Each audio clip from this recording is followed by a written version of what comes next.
धनु राशि वाले बंधु, आप सभी का बहुत बहुत स्वागत है, हृदय से अभिनंदन है धनु राशि भिंड यूट्यूब चैनल में। तो धनु राशि वालों, जरा ध्यान से सुनिए। एक ऐसी चीज, एक ऐसा दिव्य पदार्थ जिसे आपको पूरे मई के महीने पानी में डालकर पीना है। पानी में जब आप इस एक चीज को डालेंगे और पूरे मई के महीने लगातार पिएंगे तो आपके जीवन में ऐसे चमत्कार होंगे, आपके जीवन में ऐसी विशेष ईश्वरीय कृपा प्राप्त होगी जैसा कि आपने कभी अपने जीवन में महसूस नहीं की होगी। कारण इसका यह है कि यह एक दिव्य चीज आपके अंदर से सकारात्मक ऊर्जा को आपके जीवन में फैलाने का कार्य करेगी। आपके खुद के शरीर में आपको एक अद्भुत ऊर्जा, दिव्य कृपा का अनुभव होगा। आपके आसपास के वातावरण में सकारात्मक ऊर्जा का तेज प्रवाह आपको महसूस होगा। आपके घर परिवार और आपके कार्यस्थल पर आपका वर्चस्व बढ़ेगा, आपसे लोग प्रेम करेंगे और आपकी बात हर जगह मानी जाएगी। अब रही बात समस्याओं की, तो आपके जीवन में जो आज के समय में समस्या चल रही है, चाहे वह समस्या धन से संबंधित हो, चाहे पारिवारिक कलह क्लेश से संबंधित हो, चाहे कर्जे की समस्या हो, या फिर घर में बीमारियों का वास हो गया हो, या आपके स्वयं के शरीर में बीमारी स्थिर रूप में विराजमान हो गई हो, हर एक समस्या का निदान इस एक चीज में जुड़ा हुआ है। आपको बस इस एक चीज को एक निश्चित नियम अनुसार, निश्चित क्रिया अनुसार अपने जीवन में लेकर आना है, फिर इसे जल में मिलाकर नियमित पीना है। अब इस मई के महीने में ही क्यों आपको ऐसा करना है, इसके पीछे का भी एक विशेष कारण है। देखिए, हर एक महीने, हर एक समय और काल में ग्रहों की स्थितियां परिवर्तित होती रहती हैं। तो इस मई के महीने में कुछ विशेष ग्रहों के राशि परिवर्तन होने जा रही हैं। सूर्य देवता का गोचर होने जा रहा है वृष राशि में। यह बहुत ही खास होगा। वृष राशि शुक्र की राशि है और शुक्र की राशि होने के नाते जब सूर्य देव इस राशि में प्रवेश करेंगे 15 मई को, तो एक तरह से यह शुक्र आदित्य योग का निर्माण करेंगे। यानी कि यह एक धन योग होता है, महालक्ष्मी योग होता है, और इस योग के बनने से आपके जीवन में धन की कहीं ना कहीं से विशेष व्यवस्थाएं बनेंगी, विशेष ऐसे योग बनेंगे जो आपके जीवन में धन चुंबक की तरह आकर्षित होने लगेगा। इसी के साथ साथ गुरु का गोचर होगा 14 मई को। यह भी बड़ा ही खास है, मीन राशि में होगा, बड़ा ही खास गोचर है। इस गोचर से भी आपको बड़ा लाभ प्राप्त होगा। इसका कारण यह है कि मिथुन राशि, जिसमें कि देवगुरु बृहस्पति का गोचर होने जा रहा है, क्षमा करना हमने मीन राशि कह दी, लेकिन मीन नहीं, मिथुन राशि में बृहस्पति का गोचर होने जा रहा है। तो 14 मई को जब यह गोचर होगा तो उसके बाद बुध की राशि है यह, और बुध और गुरु का मेल बड़ा ही सुंदर होता है। ज्ञान का, बुद्धि का विकास होता है, व्यापार में उन्नति होती है, धन संपत्ति जीवन में आकर्षित होती है, और सबसे महत्वपूर्ण बात कि जातक का मन शांत होता है, आत्मविश्वास बढ़ जाता है, परिवार में सुख शांति होती है, और किसी भी प्रकार का जो श्राप है, किसी भी प्रकार की नकारात्मक ऊर्जा है, किसी भी प्रकार का तंत्र मंत्र है, वह कमजोर पड़ने लगता है। याद रखना कि बृहस्पति यानी कि गुरु संपूर्ण कुंडली का आधार होता है। जितने भी ग्रह, नक्षत्र और गोचर होते हैं, और जितने भी भाव हैं, कुंडली के 12 भाव हैं, इन सब में देवगुरु बृहस्पति का सबसे प्रमुख स्थान माना जाता है, क्योंकि यह कुंडली का सबसे ज्ञानवान ग्रह होता है। ग्रह माला में इसका सर्वोच्च स्थान है ज्ञान के विषय में, आध्यात्म के विषय में। इसीलिए कुंडली का आधार गुरु को माना जाता है, कुंडली की ऊर्जा मंगल को माना जाता है। तो कहने का मतलब यह है कि आने वाले समय में इस मई के महीने में आपको बड़े लाभ मिलने वाले हैं। लेकिन ये बड़े लाभ आपको मिलेंगे कब? जब आप कुछ विशेष उपाय, क्रियाएं करेंगे। और इसी विशेष उपाय और क्रिया के क्रम में आज हम आपको बताने जा रहे हैं इस एक चीज के विषय में। इस एक चीज को आपको लगातार पूरे मई के महीने अपने पानी में मिलाकर पीना है। और कैसे पीना है, क्या पीना है, इसे तो हम आपको विस्तार से बताएंगे ही। लेकिन इसी के साथ साथ अगले 5 से 7 दिनों में घटने वाली कुछ विशेष घटनाओं के विषय में भी आपको बताएंगे। कुछ नकारात्मक और कुछ सकारात्मक घटनाएं होंगी, कुछ संकेत होंगे जो दिव्य ऊर्जाओं के आपको प्राप्त हो रहे हैं। कारण इसका यह है कि समय परिवर्तित होने वाला है अनुकूल समय आने वाला है। और जब समय परिवर्तित होता है तो जो आपके आसपास दिव्य शक्तियां होती हैं, आपके पुरखे पूर्वज या आपके जो देवता हैं, आराध्य देव हैं, कुल देवता हैं, वे आपको संकेत देना प्रारंभ करते हैं। तो आपको इन संकेतों को पकड़ना चाहिए, क्योंकि जब आप इन संकेतों को पकड़ेंगे तो अपने जीवन में परिवर्तन करना भी शुरू कर देंगे और इससे एक ऊर्जा का संचार शुरू होता है। आपके आसपास ऊर्जा का वातावरण बनना शुरू होता है और फिर ग्रहों का परिवर्तन पूरा प्रभाव आपके जीवन में लेकर आता है। कहने का मतलब यह है कि इस कार्यक्रम में हम आपको 3-4 बड़ी ही प्रमुख बातें बताने वाले हैं। पहले तो हम उस चीज के विषय में बताएंगे, दूसरा हम आपको आने वाले 5 से 7 दिनों की सटीक भविष्यवाणियां बताएंगे, कुछ अच्छी कुछ बुरी।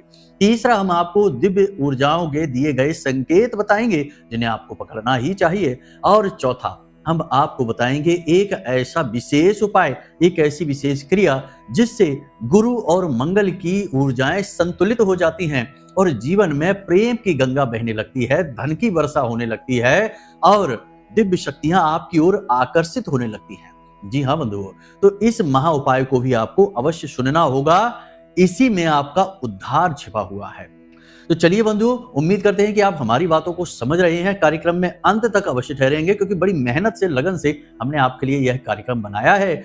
आप इसे पूरा सुनेंगे और इसमें बताई गई क्रियाओं को जीवन में शामिल करेंगे तो आपको इस मई के महीने में अद्भुत लाभ प्राप्त होंगे और मई का महीना समाप्त होते होते एक बड़ी सी मुस्कुराहट आपके चेहरे पर दिखाई देगी और उसमें कहीं ना कहीं छोटा सा योगदान हमारा भी होगा और महामाई की बड़ी सी कृपा आपके पास होगी।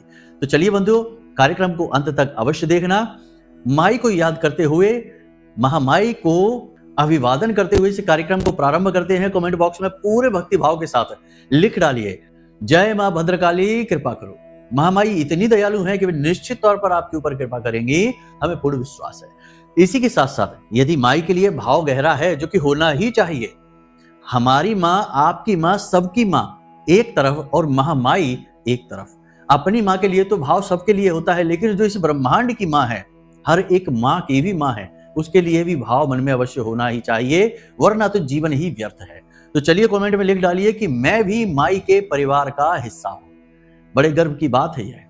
याद रखना कि यह जो कार्यक्रम है, ये महामाई के धाम से ही प्रसारित हो रहा है।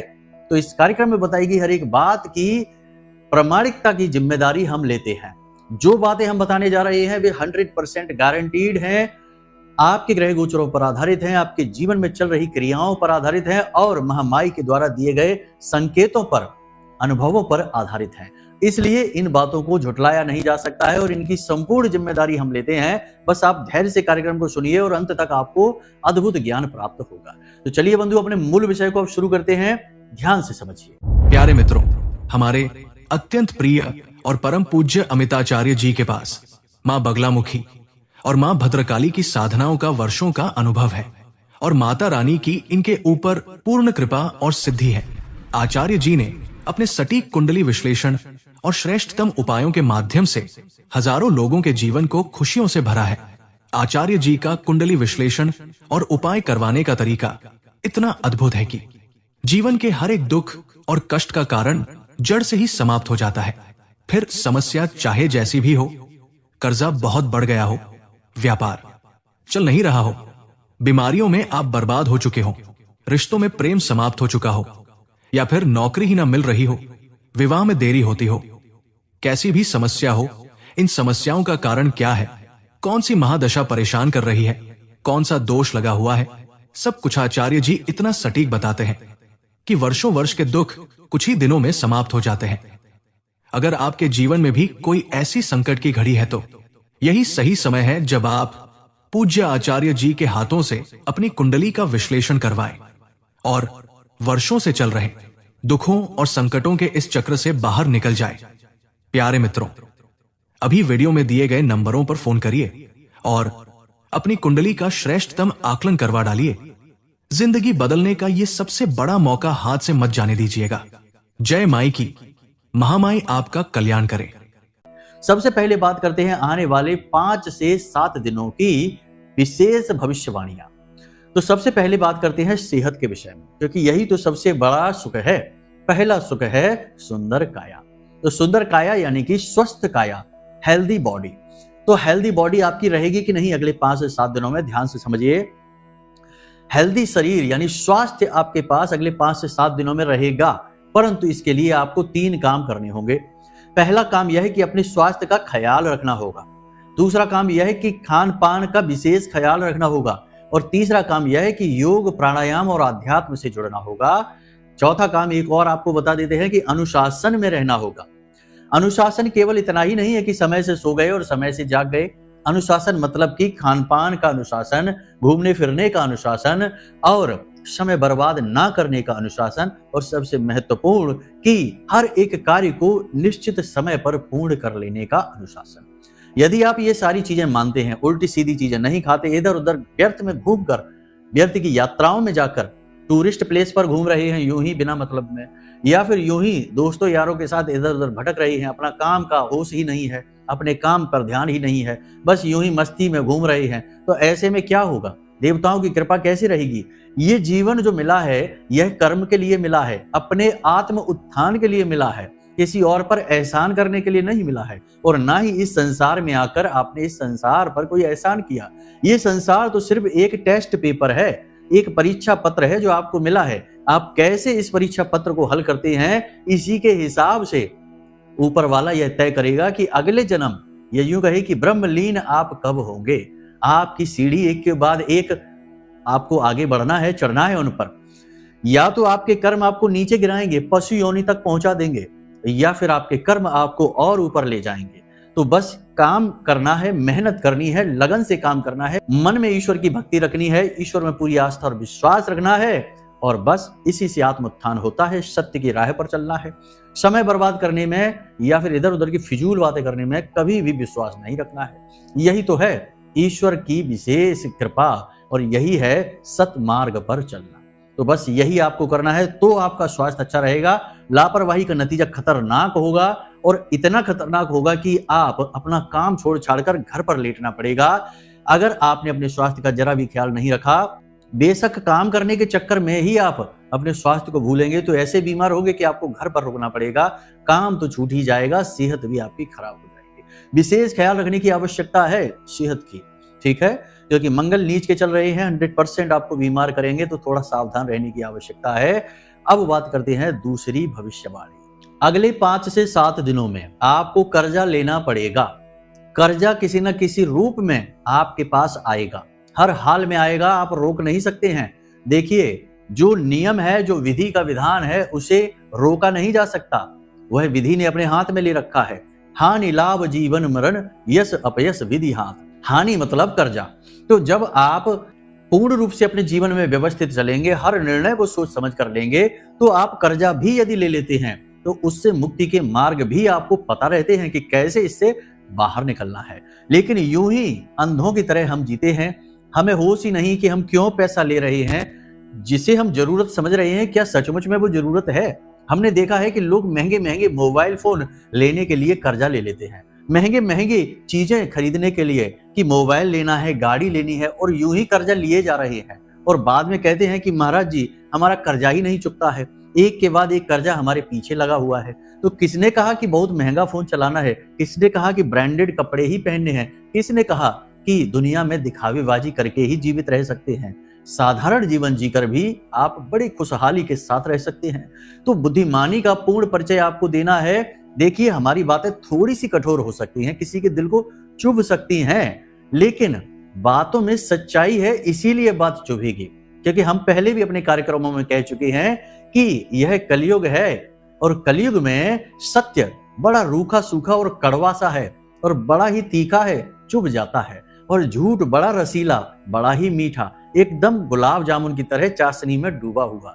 लेकिन समस्या यह है कि जैसे ही झूठ जीवन में आता है, जीवन निरर्थक हो जाता है, अर्थहीन हो जाता है, बिल्कुल बिना पतवार के नाव की तरह जीवन हो जाता है, कहीं का कहीं भटकता हुआ निकल जाता है। लेकिन जो सत्य की राह पर चलता है, उसका जीवन रूखा सूखा और कड़क हो सकता है, लेकिन वह चलेगा मार्ग पर ही, क्योंकि सत्य पर चलने वाले का हाथ स्वयं भगवान पकड़ते हैं। इसीलिए कमजोर होने के बावजूद भी पांडवों का साथ भगवान श्री कृष्ण ने दिया, क्योंकि वो सत्य की राह पर चल रहे थे। तो याद रखना कि आपको सत्य कड़वा लग सकता है, लेकिन सत्य की खूबी यही है कि वह अपने आप में पूर्ण है। उसे दिखावेबाजी की जरूरत नहीं है, नाटक की, ड्रामेबाजी की आवश्यकता नहीं। इसलिए थोड़ी सी कड़वी बातें हो जाती हैं, तो इन बातों के सार को समझना है। ठीक है, तो चलिए यहां तक आपने समझ लिया। कर्जा नहीं लेना है, लेंगे तो आप जरूर, लेकिन कर्जा लेने में बुद्धिमानी का प्रयोग करना है। 100 रुपए की जरूरत पड़ रही है तो कोशिश करें 50 रुपए में ही काम चल जाए, 50 रुपए का ही कर्जा लें, कम से कम कर्जा लें। कर्जा लेते समय राहु काल का अवश्य ध्यान रखें। दिन में 1.5 घंटे का समय राहु काल का समय होता है। उस राहु काल में कर्जा ना लें, वरना आप पूरा जीवन मेहनत करेंगे, कर्जा नहीं चुका पाएंगे और यही कर्जा आपका हर जगह अपमान भी कराएगा। तो राहु काल का विशेष ख्याल रखें। राहु काल आप आसानी से पता लगा सकते हैं। कोई भी ऐप डाल लें, अपने मोबाइल में डाउनलोड कर लें और उस ऐप में देख लें, गूगल पर जाकर सर्च कर लें, आपको पता लग जाएगा राहु काल क्या होता है। राहु काल में कोई भी कर्जा नहीं लेना है, ये याद रखना है। ठीक है, इसी के साथ साथ पार्टनरशिप वगैरह के ऑफर आ सकते हैं, कहीं इन्वेस्टमेंट करने के ऑफर आ सकते हैं, पैसा आप कहीं लगाएं, ऐसा कोई सलाह आपको दे सकता है, तो इनमें बड़ा ही सतर्क रहना। पिशाच योग अभी बना हुआ है और हालांकि सूर्य उच्च राशि में गोचर अवश्य कर रहे हैं, तो सूर्य आपके आत्मविश्वास, आपके ज्ञान, आपकी बुद्धि को खूब बढ़ाएंगे, लेकिन फिर भी विचारों में अभी धुंध सी छाई है। कुछ समझ में नहीं आ रहा है कि क्या करें क्या ना करें, किस तरफ जाएं। अभी निर्णय लेने की क्षमता पूर्ण रूप से आपकी विकसित नहीं हुई है, या यूं कहें कि क्षमता अभी पूर्ण रूप से कार्य नहीं कर रही है। इस वजह से आप श्रेष्ठ निर्णय अभी नहीं ले पाएंगे। तो बेहतर यह होगा कि आप 14-15 तारीख तक का इंतजार करें और श्रेष्ठ निर्णय आप लेंगे 18-19 मई के बाद। तब तक आप कोई भी महत्वपूर्ण कार्य यदि दिखाई दे रहा है कि ये काम बहुत अच्छा है, क्यों ना इसमें आगे बढ़ा जाए, इसमें तो बड़ा ही मौके अच्छे हैं, अपॉर्चुनिटी है, तो आप थोड़ी देर के लिए उसे टालिए, उसे ले जाइए खींचकर 18-19 मई के बाद तक। फिर देखिए, तब तक असल में जो भी उसकी सच्चाई होगी वो बाहर आ जाएगी। आपको पता लग जाएगा कि ये सचमुच में अच्छी डील है या सिर्फ एक छलावा है। ठीक है, तो इन बातों का विशेष ध्यान रखना है। कुछ छोटी छोटी सी बातें और कि देखिए, बिजली से यानी इलेक्ट्रिसिटी से, इससे आपको बहुत बचना है। दूसरा आपको बता दें, अग्नि से, आग से आपको बहुत बचना है। तीसरा, वाहन से बहुत सोच समझ कर चलना है। कोई भी नया वाहन ना खरीदें, और यदि वाहन खरीदना ही है कि भाई कोई इमरजेंसी है, कुछ बात है, तमाम तरीके की परिस्थितियां होती हैं जीवन में, हम नहीं कहते कि सीधे सीधे रोक लगा दो। तो अगर यदि खरीदना ही है वाहन, ठीक है, तो वाहन खरीदने का सर्वोत्तम तरीका यह होता है कि पहले आप जो भी आपके आराध्य हैं, जैसे भोलेनाथ हैं या फिर हनुमान जी हैं, या जो भी आपके आराध्य हैं जिनके लिए मन में भाव है, 4 से 5 दिन लगातार उनके मंदिर में जाइए और उनके दान पात्र, जो मंदिर का दान पात्र है, उसमें कुछ धन डालिए, थोड़ा सा धन डालिए और भगवान से प्रार्थना करिए, निवेदन करिए कि भगवान, हम इस तरह से नया कार्य शुरू करने जा रहे हैं, वाहन खरीदने जा रहे हैं या कोई भी कार्य करने जा रहे हैं, और यह वाहन हम आपकी कृपा और आशीर्वाद से ही प्राप्त कर पा रहे हैं और इस पर आपकी कृपा हमेशा बनी रहे, ऐसा हम आपसे निवेदन करते हैं, आग्रह करते हैं, आप हमारा साथ दीजिए। इस प्रकार भगवान से निवेदन आपको करना है। और जिस दिन आप वाहन खरीदने जाएं, उस दिन एक मौली आती है, धागा होता है लाल रंग का, मौली भगवान के चरणों में रख दें और वहां पर बैठकर आप चालीसा पाठ करें, मंत्रोच्चारण करें। गाय के घी का दीपक तो प्रतिदिन जलाना ही है, 5 दिनों तक ये क्रिया करें। उसके बाद आप वह मौली लेकर आएं और उस वाहन में आप कहीं पर भी उच्च स्थान पर, यानी ऊपर के भाग में उस मौली, उस धागे को लपेटिए, चारों तरफ लपेटिए, आगे पीछे दाएं बाएं चारों तरफ लपेटिए। इससे उस देवता की कृपा इस वाहन तक आएगी। यदि हनुमान जी की सेवा आप करते हैं तो हनुमान जी के बाएं पैर का सिंदूर उस वाहन में उच्च स्थान पर लगा दीजिए, चारों तरफ लगा दीजिए। फिर देखिए कि वह वाहन कैसा आपका फलित होगा। ठीक है, देखो, हर चीज का विधान है, हर चीज का नियम है। अगर आप इस तरह से करेंगे या चलेंगे तो आप कभी भी कोई भी वाहन खरीदेंगे, ना तो वह दुर्घटनाग्रस्त होगा, ना ही उसमें जरूरत से ज्यादा टूट फूट होगी, ना ही वह आपके पैसे की बर्बादी कराएगा, आपको परेशान नहीं करेगा। ठीक है, तो इस तरीके से आप वाहन खरीदना। बाकी कोई भी महत्वपूर्ण आपको कार्य नहीं करना है, ये हम आपको बता चुके हैं। देखिए, छोटी छोटी बातें हैं लेकिन बातें बहुत महत्वपूर्ण होती हैं, इनके परिणाम बहुत बड़े होते हैं। हमेशा छोटी बात ही लोग अनदेखी करते हैं और बाद में उसके बड़े दुष्परिणाम जब जीवन में आते हैं तो लोग रोते फिरते हैं कि गुरुजी, हमने तो कोई गलती नहीं की, लेकिन हमें इतने दुख क्यों मिल रहे हैं, हमारा काम क्यों नहीं चल पा रहा। गलतियां छोटी छोटी इतनी सारी कर ली कि एक बड़ा दुष्परिणाम निकल कर बाहर आ गया। तो इसको समझना बहुत जरूरी है। तो ये भविष्यवाणियां हो गई हैं। कुछ छोटी छोटी भविष्यवाणियां और हैं कि अपनी वाणी पर आपको नियंत्रण रखना है अगले 5 से 7 दिन, वरना झगड़ा हो सकता है, तनाव विवाद हो सकता है। साथ ही आपको वाहन आदि संभल कर चलाना है, वरना दुर्घटना छोटी मोटी हो सकती है। ऊंचे स्थानों पर संभल कर जाना है, गिर सकते हैं, फिसल सकते हैं, चोट लग सकती है। और रात्रि के समय कहीं घूमने या विचरण करने नहीं जाना है, किसी पर भी पूर्ण विश्वास नहीं करना है। धोखा घात हो सकती है आपके साथ, कोई चोट कर सकता है, जानबूझकर षड्यंत्र रच के आपको चोट पहुंचा सकता है। तो इन बातों को आपने ध्यान से समझ लिया। ये बातें आपके जीवन में 70 से 80% सटीक बैठेंगी। आप इन्हें बस ध्यान से समझकर देखना अगले 5 से 7 दिनों में क्या हो रहा है कि नहीं, ठीक है।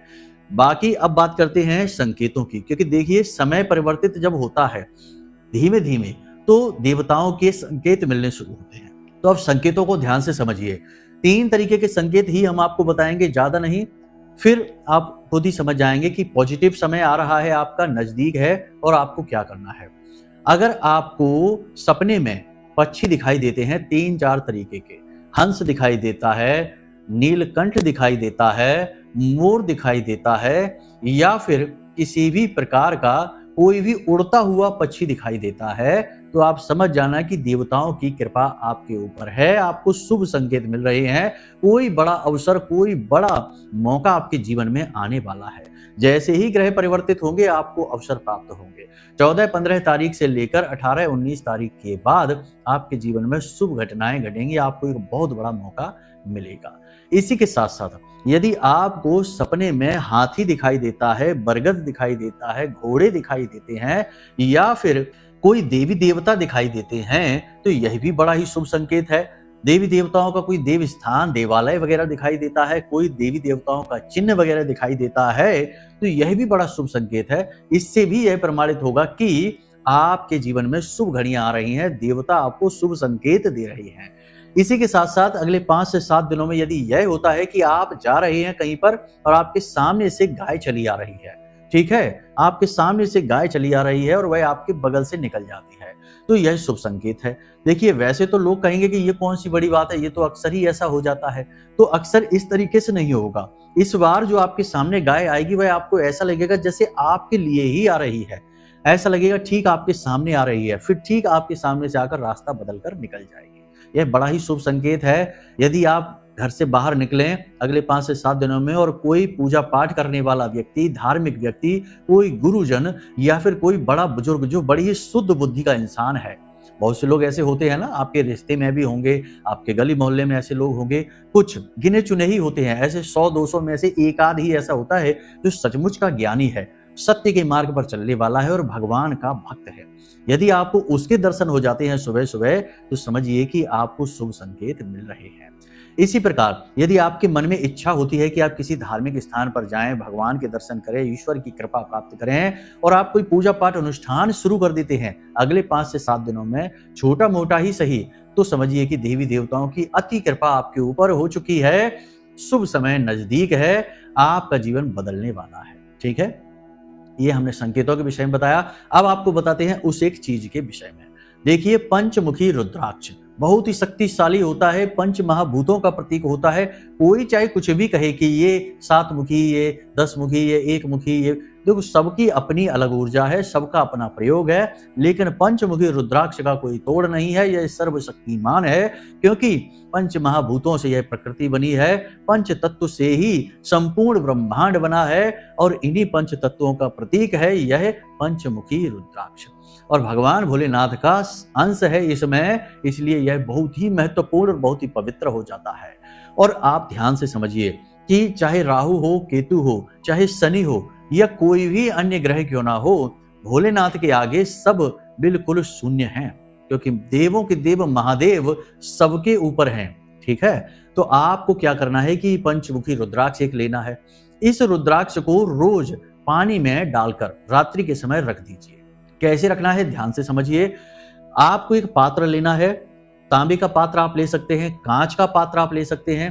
तांबे के इस पात्र में जल भरना है, छोटा सा भी पात्र ले सकते हैं, और उसमें आपको रुद्राक्ष डाल देना है। अब यह रुद्राक्ष अगर शुद्ध होगा तो यह डूब जाएगा, जमीन में तली में जाकर बैठ जाएगा। और यदि अशुद्ध होगा, यानी कि प्लास्टिक का होगा या किसी अन्य प्रकार का, क्योंकि आजकल मिलावटी दौर है, हर चीज में मिलावट, अति की मिलावट है, तो प्लास्टिक का भी हो सकता है, तो वह तैरने लगेगा। ठीक है, तो यह रुद्राक्ष जब अगर तली में बैठ जाता है, और देखना कि रुद्राक्ष ज्यादा चमकता ना हो, ज्यादा घिसाई ना हुई हो, शुद्ध स्वरूप में हो, रूखा सूखा सा हो, लकड़ी जैसा दिखाई देता हो, तो समझना ठीक है।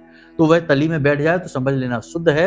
अब आपको प्रतिदिन यही करना है कि रात्रि के समय एक पात्र में रुद्राक्ष डालकर अपने सिरहाने रखकर सो जाना है। बिस्तर के सिरहाने आप रख सकते हैं, जमीन में रख सकते हैं। उसके बाद ढककर इस पात्र को सोना है, और सुबह जब आप सोकर जागें तो इस पात्र से जल किसी अन्य पात्र में ले लीजिए, और उस जल को ना केवल स्वयं पिए बल्कि अपने परिवार के सभी सदस्यों को थोड़ा थोड़ा जल वह पिवाइए। बहुत ही शुभ हो गया है यह जल। इस जल में दिव्य शक्तियां समाहित हो गई हैं। रुद्राक्ष ने इसे पूर्ण रूप से पवित्र कर दिया है।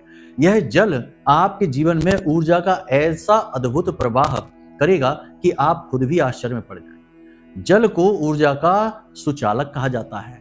जल में ऊर्जा बड़ी तेजी से प्रवाहित होती है।